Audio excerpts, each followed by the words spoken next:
Hey, Wholeness, this is Josh of Inner Skill, and today I have Duncan Bhaskaran Brown. Am I saying the other name right there? Yeah, that's perfect. That's pretty good. Cool. You should maybe consider podcasting. You're good at this sort of stuff. Should consider getting my pronunciation right for podcasting at least. So what's going on today? How are you? Yeah, I'm all good. The sun has been shining all day, and I'm like, oh, this is great because it'll be nice and dry this afternoon when I want to go skating. So Cool. yeah, it's all looking up.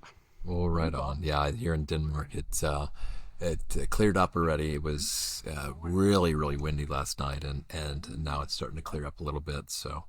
Um, so who is Duncan Brown, and what kind of work does he do? Oh, who is Duncan Brown? Son, husband, father, skater, Morris dancer, owner of two average-looking bonsai trees, avid reader.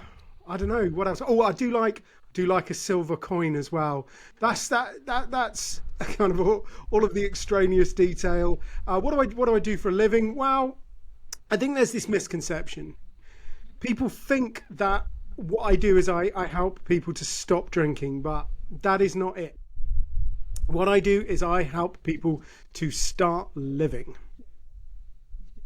I love this perception shift. Just as a background here, when I started meditating in 2012, I went from being in a corporate culture where we went out and just drank a lot. It was kind of socially acceptable, and I was one of the guys who had to tell some of the other people what they did after they blacked out because I never did. Right, I could drink most of the night and get up without much of a hangover, and so that's where I was. That's where I was at. And then after I started meditating, I it got to the point where one drink I would get hungover for like 24 hours, going from hardly ever getting hungover 24 hours of one beer, and I was like, this is ridiculous, and I just quit. So I know my story is probably not the most common because a lot of people don't get into really serious meditation like that and have things like that happen, but that's kind of where I'm at, and that was in 2013.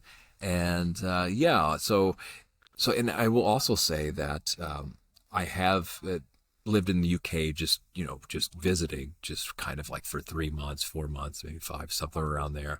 And there's a big pub culture there, right? It's a huge thing. Here in Denmark, I'm not really immersed in the culture so much now, but it's big here. Where I came from, the United States, place of southeast Missouri, where there's a bunch of German immigrants, and most of my heritage is Germanic, and it's a huge, just standard everyday life. That's what you do. You get together and you drink beer. So this perception shift from not looking at it as bad or wrong or anything like that, doing a completely different way to look at this. So tell me more about how you view all this and what you mean exactly by that. Well, funny enough, I actually had quite a long conversation the other day about pubs. And they were like, oh, you're all anti pubs. It's like, no, absolutely. I am not anti pubs. I'm not anti bars. I'm not anti the places where people drink. In fact, I quite like going to pubs and restaurants and places like that because that's people getting together. But I think we misunderstand what's really important about it. We think it's about the alcohol, but it's not. It's about the people. It's about getting together, sharing a space, sharing some community, maybe sharing some food. And yes, sharing something to drink, but it doesn't have to be alcoholic. In fact, I quite like standing around in pubs, drinking my sparkling water, chatting to people. It's fun. For years and years, I didn't get that. I really thought it was all about the alcohol and it wouldn't be any fun if I didn't have the beer. And, getting to the other side of that kind of thought process, it's a revelation. It really does change things. And yeah, it's kind of handy because you don't have to wake up feeling bad in the morning, do you? That's right. So how did you make this transition? Because I know for me it was quite significant. I mean, I quit hanging out with a lot of the same people. So, but eventually I made new friends, and I did go to a few events during this transition, and I got a few comments from is it why aren't you drinking? Why aren't you drinking? And then I learned later I can get, like a just cranberry juice, or like you're saying, sparkling water. So you just don't look too oddball, right, or whatever. You have some kind of drink, and then. But what I did find though is that the people who are really your friends, they don't really care about that. They don't care, you don't have to, I had one family member just kind of make a joke, say, "Oh, hey, why aren't you drinking? You're making us all look bad." I think he kind of did it as a joke, but now everybody knows that's just how I am. There's no, you can't really sway me or do anything like that. So they don't even bring it up anymore after all these years, right? But yeah, tell me a little bit about your transitional process and kind of what advice you have for people who are considering this. And if you, what about just drinking less for some people, or what do you recommend, or how do you approach people and work with them around this? Yeah, I mean, that's a massive, massive topic, and a really good one to bring up, because it's certainly something that we keep coming across. People, they do kind of struggle with that transition. They find it difficult to talk about not drinking, to justify not drinking, to fit in, all of those kind of stuff. The good news is it's actually relatively easy. I'll go through a few little tips and tricks in a second. The bad news is that your friends will still take the mick out of you. I've been sober 9.5 years, and I was at a wedding with some very old friends, and one or two of them were still being rude to me about it. But it's light-hearted and good-natured, and it's the same sort of similar sort of way they'd take the mick out of me for not drinking it, in the same way they'd casually inform me that they're sleeping with my wife, something like that. It's good fun, isn't it? Anyway, ways to make it easier on yourself. Well, I think first off, I think there's a big psychological hurdle to jump over. I think there's a big mindset shift, and that's just effectively realizing that most people don't care. Most people could not give a monkey's what you are drinking. They are not worried about it. They are worried about their mortgage. They are worried about their idiot boss's plans to take over the world. They are worried about that odd rash on their bum, but they are not worried about what you are drinking. Now, that's most people, and you kind of won't notice that because most people just won't say anything. They just won't give it a second mention. The problem is there are a few people who tend to be a little bit vocal about it. One of the best ways to kind of like skirt around them is to drink something that looks like it's alcohol, and then you pass underneath the radar. One of the biggest revelations of my life was realizing I was at a wedding last summer, and I ordered my wife a gin and tonic, and I ordered myself my obligatory glass of fizzy water, and I looked down at them and I realized that the only difference, apart from the price, was that the bartender had put the gin and tonic in a fancy glass, and he'd stuck a strawberry in it and a little straw, possibly to justify the £10 price tag or whatever I was paying. But effectively, it looked like exactly the same stuff.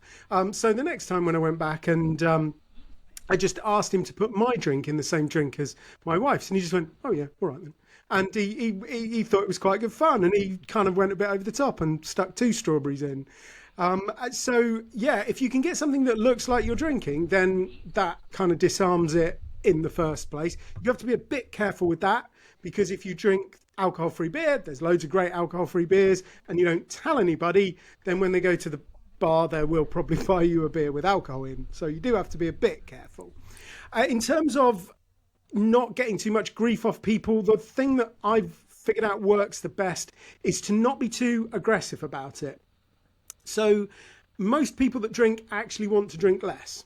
About 72% of drinkers are worried about their drinking and wished they could drink less. So if you are standing in front of somebody not drinking, then there is a good chance, like a 3 out of 4 chance, that they're going to be wanting to drink less, and that might make them feel a little bit bad. And that's where a lot of the bad feeling comes from. So if instead of saying, "Oh, I don't drink and I'm never going to drink again," you say something like, "Well, I'm not drinking at the moment and it seems to be working out for me," it's a bit less pressure, it's a bit less in your face, and you tend to get a much better reaction from that. And then if all else fails, just ask them about sport, and they'll forget all about alcohol, and they'll just start telling you about how Cristiano Ronaldo is a massively overrated player, or who should be playing quarterbacks for the Dallas Cowboys, or whichever sport of your choice. Yeah, that's a really good point. So apologize if there's a lawnmower showing up in the background. I'm just going to mute myself when I'm not talking so it doesn't show up, and there's sound cancellation that come in possibly later. So, but you talked at the beginning, this I think a more important perception shift of start living life. So, like, can you tell what you mean by that? Do you want to break that down a little bit deeper, or you just want to kind of leave it at where you said it? No, I think it's great you mentioned that, because it's one of the things that we probably don't talk about enough in the sober community. If you go onto Instagram and spend 5 minutes Googling sober, you could be forgiven for thinking that it was some sort of universal gesture that will solve every problem in your life. Like, it will, obviously you will develop a 6-figure business and very sexy friends really, really quickly as soon as you stop drinking. And of course, that's not really it. I mean, for sure, your life is going to get better if you stop drinking. If you stop pouring poison down your throat, it can't help but get better. You'll feel better. You'll have more energy and more focus. It's a matter of what you then choose to apply that energy and focus to. And, I think that's the thing. It's like stopping drinking is important, but actually you need a bit of a plan beyond that. And you need to start moving away from where you were, because where you were was probably kind of connected to what was making you drink. It was making you want to drink. It was making you think that drinking was providing you with something. So you've got to move away from that. I mean, not like physically, you don't have to move house or anything, but mentally you have to shift. You have to start thinking about how to manage your triggers. You have to start thinking about developing emotional intelligence, and you have to start thinking about the way you connect with other people, and maybe, finding some new connections and deepening some existing connections. So yeah, absolutely. I mean, getting sober changed my life, but it was only the start. It's everything else that I've done in the last 9 years that, have made me happy and successful-ish. So, folks would like to connect with kind of personal stories. So maybe you can just kind of sum up how what your life was like, leading up to this choice, and then kind of during the transition process, what happened and how you figured all this out.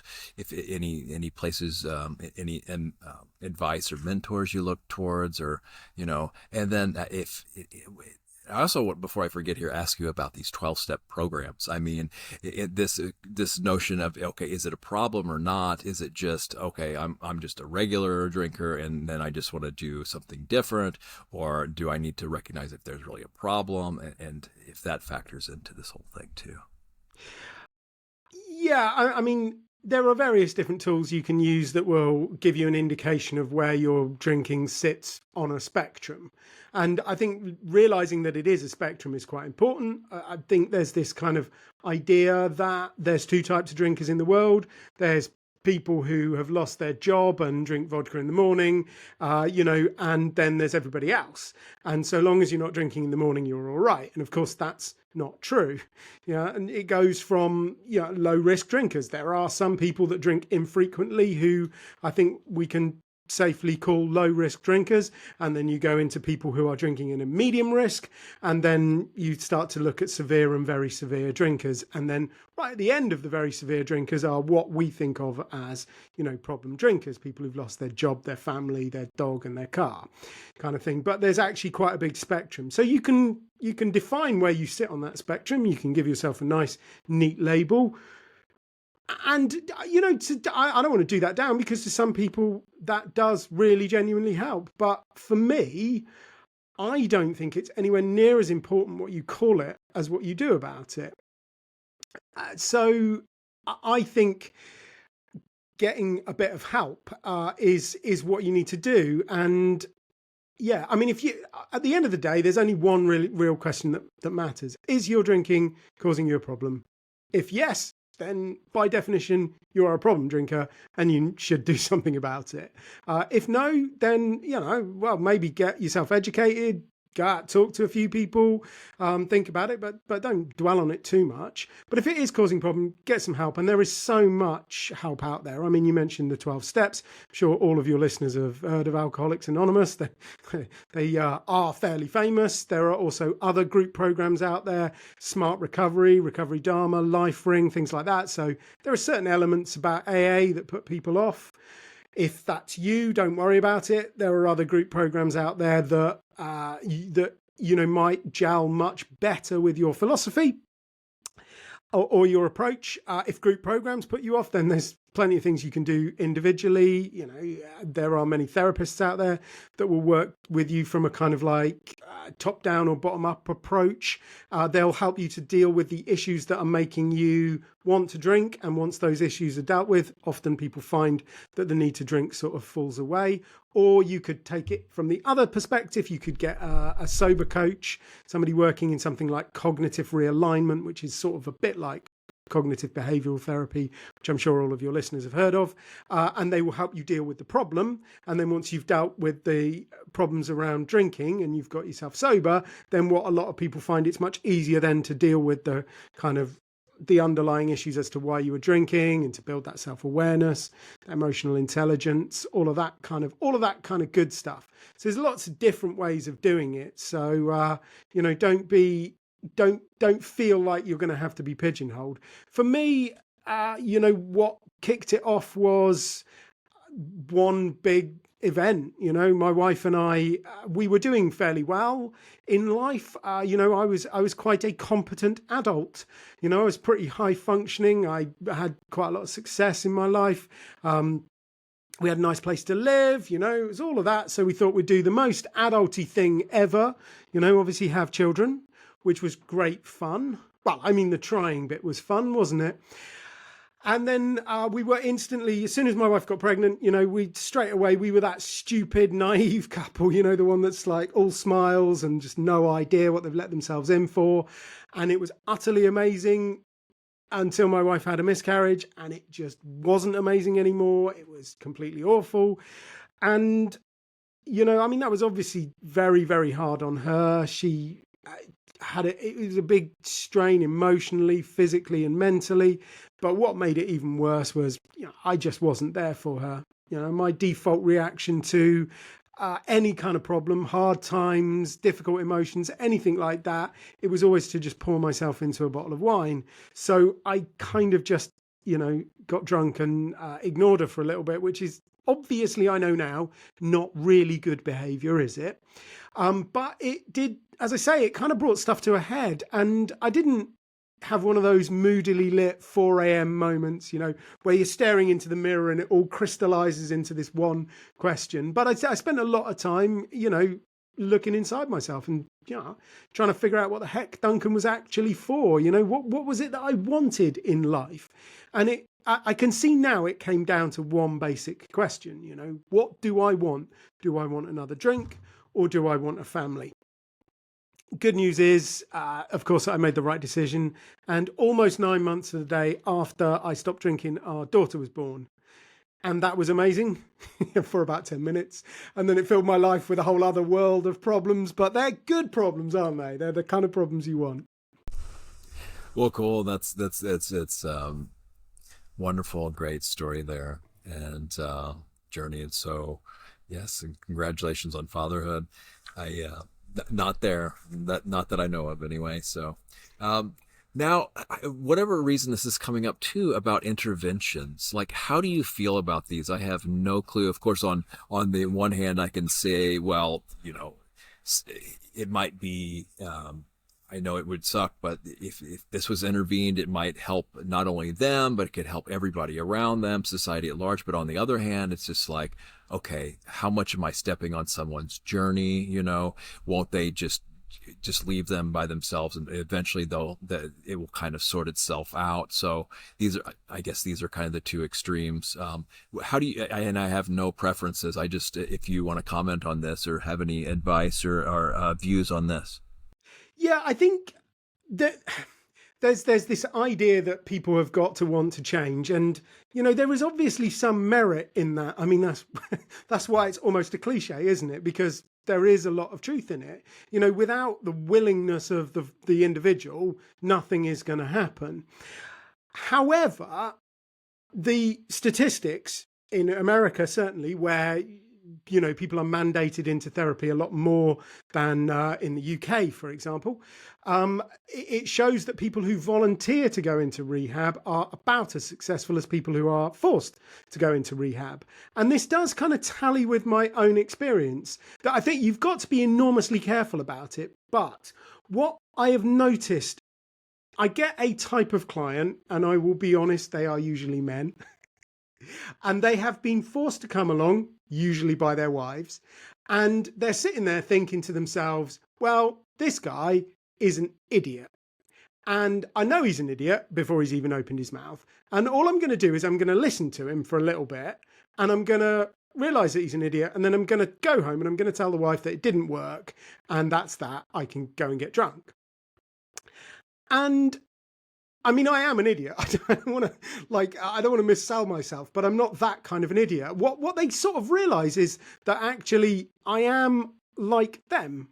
I have been there. I have done that. I have got the T-shirt. I just don't wear it because it's got cigarette burns and kebab stains on it. So they kind of start to realise that, I'm not pushing them to do anything. I'm just saying, look, I've been there. I know how bad it was. What have you done? I've heard worse. I've probably done worse. And I know how much it hurts. And if you want some help getting out, then that's what I'm here for. And if you can do that, it unlocks something inside people. I've never met a heavy drinker who really enjoys drinking heavily. It's just, they'll tell you that they do. If you ask, they will definitely tell you.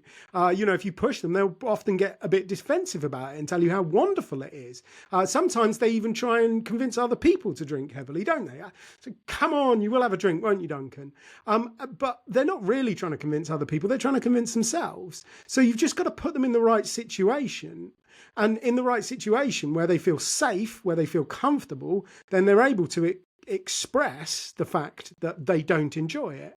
And that's actually not the first step. That's the second step. The first step is, of course, to realise that, maybe you should do something about it. Maybe there is a bit of a problem. Once you've done that, being in that safe space, which helps you to kind of acknowledge that you're not alone, that you're not the only person in the entire world with this problem, that is massive. So I think if we can engineer situations which get people into that space, then I am all for that. And, obviously, I don't think people should be black bagged and gaffer taped up in the back of a van. But I think it's important for people who might be listening to this, who love somebody who's currently struggling, to know that actually you can do a little bit of pushing. If you do it right, if you do it in a way that expresses the love that you have for that individual, and that is where it is coming from, and you do it in a way that isn't kind of pressuring them, then absolutely, it can have some great results. Well, I might as well just ask a little bit further. And do you feel comfortable sharing some? Have you gotten involved in intervening in some things? And could you say anything without, in general terms, without outing anyone in particular? Some certain things you've done, or some scenarios that have happened, and maybe some challenges or some easy success, not easy successes, but some things that happened that are significant note that happened that will expand on what you just said. And so all of the people that I work with have, to an extent, made a choice to come and work with me. So I haven't done any kind of interventions in the sense of sitting around and kind of persuading people that they need to seek some help. All of the people that I deal with have already, to a lesser or greater extent, sought some help, even though many of them it is a bit grudging. What I have done on a few occasions is intervened with existing clients, you could say, my approach is fundamentally that you have the answer to all of your problems inside you. You already know the answer. You don't actually need me to tell you. You sometimes need me to help you get it out and to put it into words. And more than anything else, you probably need a space where you can think through the problem to come up with your own solution. So I am not that keen on telling people what to do. But of course, there are times in life when you do not need a friend, when you do not need a coach, you do not need a mentor, you do not need a therapist. You just need a drill instructor, and you need somebody to come and kick you in the posterior. And occasionally I have done that for clients who I know don't want what is going on and are letting themselves down, for want of a better word, but just need me to come and remind them of a few things. So in general, I don't tell people what to do, but I do occasionally go slightly sergeant major on them. I guess there's kind of the good cop, bad cop approach, and also like the when to mother and when to father sometimes, right? Yes. Okay, so what haven't we covered here? Like, what other kind of things people are missing in this whole arena? Like what are maybe some common misconceptions that you haven't mentioned yet, and just what are people missing on this whole topic too? Well, you mentioned the sort of connection between alcohol and business right at the top of the hour, and I think that's one of the things that I think we need to do some thinking about. We don't really talk about alcohol as a society. I mean, we talk about it. Yeah, we're all too desperate to go on about wine o'clock and how you deserve a G&T and how nobody will think less of you because you're drinking at 4:30 on a Tuesday afternoon. We're quite happy to do things like that. We stick it on birthday cards, don't we? I hope you get drunk and fall over. Happy birthday. But we don't really talk about it and talk about the impact that it has. And I think that's something that we need to do. And ultimately, thank you for the opportunity to allow me to do that on your wonderful podcast. But I think as a society, we just need to be a lot more aware. So there are some things that I did not know when I started drinking. So I did not know that alcohol caused cancer. I did not know that over 30% of white British men, like me, end up having a problem with drinking. So if I, as a white British man, decided to start drinking, there was a 1 in 3 chance I was going to develop a problem with it, which is, that's not great odds, is it? That's pretty sketchy. I didn't know that. I didn't know exactly how much control and influence the alcohol industry exerts over politics. I didn't know all of those things. I'm not saying that it would have made me do something differently, but it might well have made me think twice. I would have considered alcohol to be something different. And we don't, at the moment, we don't. We just think of alcohol like you pop down the shops, you buy some bread, you buy some apples, you buy some chips, you buy some biscuits and you buy some alcohol. And we don't think of it as a different product, yet it is very, very different from all of those things. It is addictive, and the rates of addiction are actually pretty grim. Alcohol is up there in terms of the amount of people that try it and subsequently develop a problem with it. It is up there with crack cocaine, methamphetamine and heroin. The only thing that outperforms it's nicotine, but that's another podcast. Anyway, so I think we need to start to think of it as a different commodity, not something that you just pop down the shops to buy when you're buying some tacos. It's different to that. And there's lots of things we could do. We could start labeling it differently and pointing out to people. And I know some of that is coming, but I think we've got a long way to go in terms of policy. And if we wait for the government to do anything about it, then it's going to be a long, long wait, isn't it? So I think, as individuals, we've just got to start that conversation. We've got to have that conversation much more with our young people. We've got to help them to understand, look, if you want to drink alcohol, but realize what low risk drinking looks like, and realize that there is no such thing as risk-free drinking. You can drink in a low risk way, but you cannot drink in a risk-free way, because it's carcinogenic. It is a known human carcinogen. It is classified in the same group as plutonium and asbestos. Well, yeah, alcohol is it's a waste product of the yeast, right? I think that's what they secrete or something. I can't even remember, but there's a lot of money involved, right? There's a lot of money. It's a huge industry. Celebrities, and then the marketing. I know you mentioned something on their profile about Netflix. So, yeah, what about its portrayal in media, besides just everyday life too? How does this factor in? Yeah, well, I mean, I think the big giveaway is the fact that the alcohol industry spends 3 times more on advertising than the average industry would. You know, why do they have to spend so much money on advertising? Well, it's because they're selling poison. So that is a bit of a giveaway, I think. But yeah, you mentioned Netflix. So we've done quite a lot of studies on the portrayal of alcohol in the media, primarily because my idea of science involves watching Netflix a lot. And, you know, one of the things that we found was that 86.5% of Netflix shows, those are Netflix originals, branded 15 and 18, have alcohol portrayed in them at some point. What we found was the average time for alcohol to be shown in any of these shows was around 10 minutes. And I can't imagine many of your listeners are going, aha, 10 minutes. Now it's clear, Duncan. But actually, if you look at product placement and you look at the idea of when it is best to do product placement, the golden time is bang on 10 minutes, because you've settled into the drama enough that your defenses are down, but you're not so into the drama that you kind of like, you don't notice these kind of things. So yeah, there's some very deliberate tactics going on. And just to pick one particularly famous example, James Bond.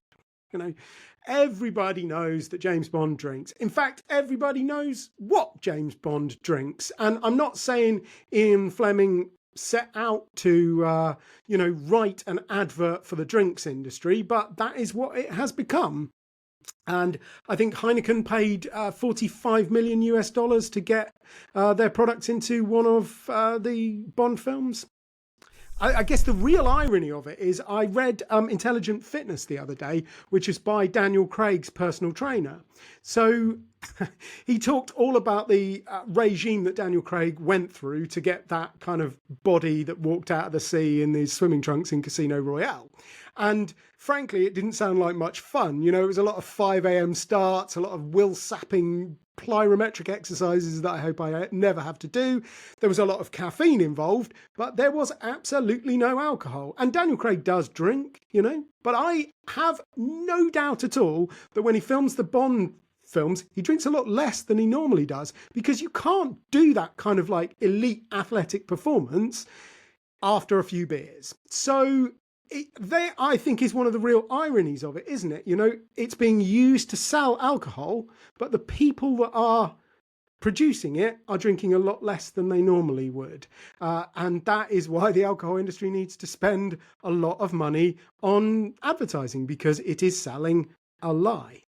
Well, yeah, and I'm sure a lot of these movies too, they don't even really drink real alcohol, right? It's just faking it, just like a lot of other Hollywood stuff. But I mean, we have other like films like Leaving Las Vegas, though, that doesn't portray it quite the same way. But then, you know, who knows how all that factors in too. You know, some people.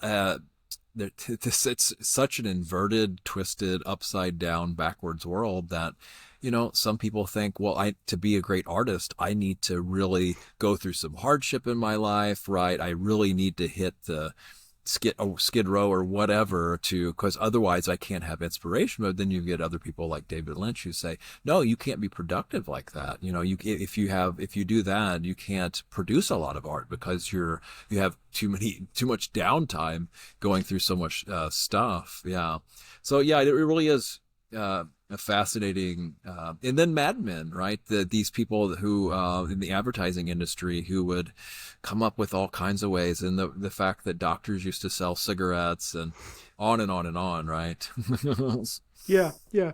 But I think creativity is such an interesting point, and it is this kind of like illusion that we've been sold that, alcohol and drugs in general are a very necessary part of creativity. And I agree with you that you do need to go through hardship to make good art. You need to live. But actually, I don't think I was living. All of the time that I was drinking, I think it got in the way of me really experiencing life itself. So in that sense, it's counterproductive. And as you say, I mean, it does kind of take up a lot of time, drinking, and it does ruin two things. One is your energy and the other is your focus. And I don't really care what your artistic medium is. There are two things that you need to excel at it. One is energy and the other is focus. And yeah, I mean, I have this conversation so often with people who have written a novel and abandoned it, or half written a novel, and they're like, oh, I'm very creative. It's like, yeah, but you're not, because you haven't actually created something.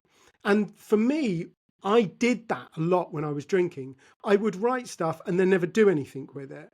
Since I've stopped drinking, I've had 3 books published. So in terms of actually creating stuff, not just having ideas and sort of following through on them a bit, actually creating stuff, it has been like light and shade.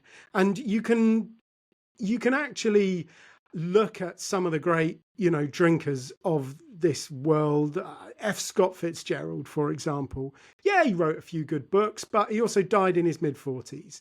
He could have written so much more. And actually, look at the career of practically every artist going from Shakespeare to Rembrandt. They all did their best work when they got older. F. Scott Fitzgerald never got the chance to do his best work because he never got older. And also he was miserable.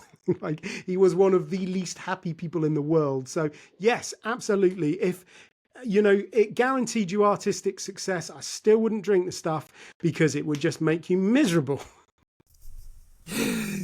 So yeah, let's talk about personality changes too, because I know some people just say, "Oh, I just need a few drinks to take the edge off, so I can, be more social, a little bit anxious in social situations. So I'm a social drinker." This type of approach to people, and and then maybe some people, it's such a habitual thing in their life, they don't know how they would be without it, or maybe they might fear I might be something else. I think this might factor in too, these things. Yeah, and I think that is, you've hit the nail on the head there. They've never tried it. They've never tried socializing without alcohol. So how do you know that you need alcohol to socialize? Now, many people are probably kind of happy to turn around and say, well, yeah, actually, I was the designated driver once and I was miserable. And it's like, well, okay, the reason why you were miserable was not because you were not drinking. It was because you wanted to drink and you weren't able to drink. That would make you miserable. It doesn't have to have anything to do with alcohol. It could be bananas. If you wanted a banana and you couldn't have a banana, you would be miserable. That doesn't mean the situation that you're in is making you miserable. So the thing about social anxiety that most people don't realize is that it is a fairly temporary state. You go to an event, you are nervous. The nerves go once you relax and settle into it. Now, what most people do is they credit the alcohol with the nerves disappearing, but it's got nothing to do with the alcohol. That's just what happens. And if you don't believe me, go to that reliable source of alcohol-free fun, the kids' parties, because they don't get drunk, do they? And what happens? They turn up, they all stand around the edges holding mummy's skirt. They're all petrified. They're all absolutely nervous. They're all a little bit unsure. 5 minutes later, they're playing who can tear the radiator off the wall quickest, because they just relax into it, because that is what human beings do. When we go somewhere, even if we know the people there, we still get a little bit nervous. We still get a little bit unsure, and we relax into it. If you see me and I'm a bit nervous at the start of the event and I relax into it, are you going to turn around to me and go, blimey, that mineral water must have magical powers, Duncan? It's helping you relax and enjoy the event. No, of course you wouldn't say that. But yet we have this huge desire to confer all of these amazing benefits on alcohol. Yeah, it helps us to socialize. It makes us creative. It helps us deal with stress. It makes us better looking. But it's all an illusion of truth. Really good points, and it reminds me too of like performance anxiety. How it seems like it's so nervous before you have to perform something, and then the time comes and all that just drops away and just kind of right in the moment. So maybe a little bit similar to that, or yeah, like you're saying, and you just get there, and that's just naturally what happens over time. Yeah, and if not, well, maybe you leave the event, and that's the best thing too. So, oh yeah, I mean, if you're still nervous after 30 minutes with a group of people, that probably means they're psychopaths, and you should leave. Exactly. Yes. So those are scary people who are making you nervous. All right, Duncan, I think this is a good place to start wrapping up. I appreciate taking the time today to just go over a lot of these things that I think a lot of us take for granted in situations like around alcohol and whatnot. And I appreciate the things, the perspective you gave on interventions too, for those of us who have folks in our lives who we maybe considered doing that or not, or how to go about that with the best way. And I love how, it coming from the heart and not just, okay, it's just me, they're annoying me, or, I find them unpalatable, but no, it actually to affect change. It really helps to actually care about them instead of not just my personal preferences. So that was a big help for me to get some perspective on that. And well, I give you a chance here to plug anything you want. Tell people how they can work with you, your website, maybe social media contacts, books, if you have courses, events, anything that you want to draw people's attention to, and then take the audience out, the listeners out on the last message here. What do you want to leave people with? Well, I think if any of your listeners are sort of struggling with somebody who they love, who has got a problem, then one of the things I would always recommend to them is to get educated, learn a little bit about it. And as a gift to them, to help them do that, I'd like to offer them a copy of my first book, Get Over Indulgence.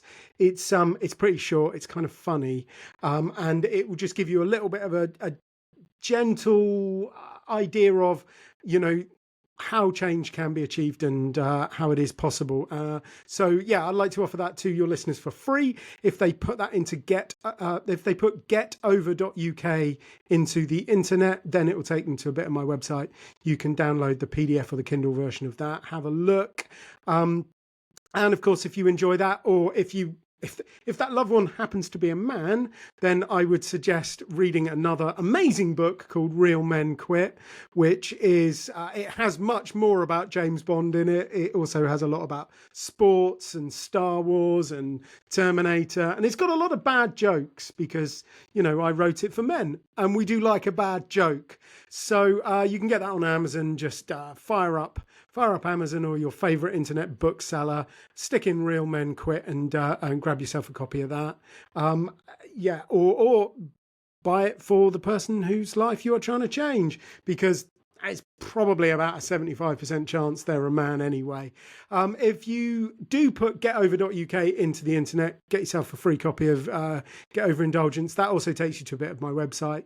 From there, you can find out about everything that I can do. You can find our links to the socials as well. I'm basically pretty easy to find on the socials if you can spell Bhaskaran Brown, but most people can't pronounce it. So just put getover.uk. That'll take you to the website.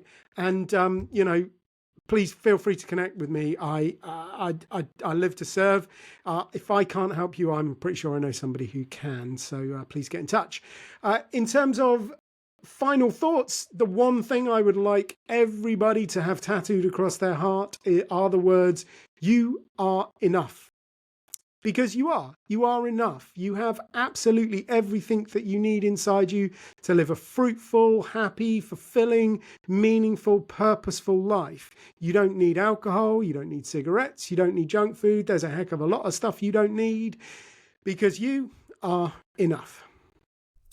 Well, beautiful, Duncan. Thanks so much again for joining, and may all beings everywhere come to know true, meaningful contentment and and the proper relationship with or without alcohol and around alcohol. So thanks again.